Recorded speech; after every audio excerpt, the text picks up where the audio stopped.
கிறிஸ்துவுக்குள் பிரியமான சகோதர சகோதரிகளே, இந்த மனமகிழ்ச்சியான காலை வேளையிலே நான் உங்களை வாழ்த்தி வரவேற்கிறேன்.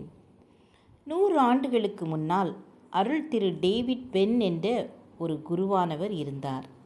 அவர் மரண பரியந்தம் ஊக்கத்தோடு உழைத்த கபடற்ற இஸ்ரவேலன்.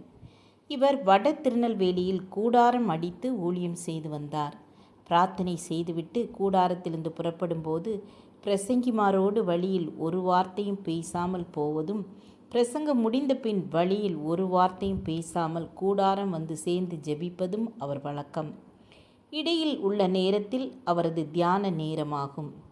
ஒரு நாள் அவரது பிரசங்கத்தின் போது சில பிராமணர்களால் துன்புறுத்தப்பட்டார். வெகுவாக நெருக்கப்பட்டார்.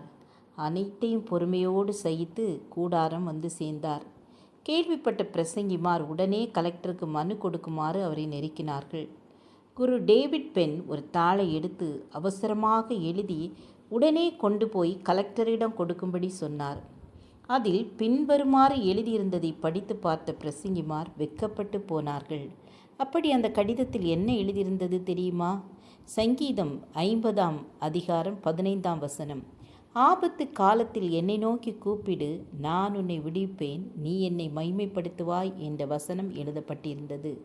ஆகவே மற்ற பிரசங்கிமார்கள் அந்த டேவிட் பென்னோட அந்த வசனம் எழுதப்பட்டதை பார்த்து, கலெக்டருக்கு கொடுத்த மனுவில் எழுதியிருந்ததை பார்த்து வெட்கப்பட்டு தலை குனிந்து போனார்கள். ஆம் என கண்பானவர்களே, நாம் எல்லாவற்றையும் சகிக்கிற தன்மையுடையவர்களாய் பொறுமையோடு இருக்கிறவர்களாய் காணப்பட வேண்டும். அப்படிப்பட்ட ஊழியத்தை ஆண்டவர் நேசிக்கிறார். இயேசுவும் அப்படிதான் ஊழியம் செய்தார். எல்லா கஷ்டங்களையும் சகித்தார். சிலுவையிலே தன்னை அறைவதற்கும் ஒப்பு கொடுத்தார். அதுதான் தாழ்மையான ஒரு ஊழியம், அன்பான ஒரு ஊழியம். நாமும் அப்படிப்பட்டதான வாழ்க்கை வாழ கர்த்தரிடம் நம்மை ஒப்பு கொடுப்போமா? ஜெபம் செய்வோம். எங்களை மிகவும் நேசிக்கிறதான அன்பின் பிதாவே, இந்த டேவிட் பென்னை போல நாங்களும் தாழ்மையுடன் காணப்பட, எல்லா கஷ்டங்களையும் எல்லா போராட்டங்களையும் பொறுமையுடன் சகித்து கொள்ளுகிற இருதயத்தை எங்களுக்கு தாருங்க. இயேசுவின் நாமத்தில் பிதாவே, ஆமேன் ஆமேன். God bless you.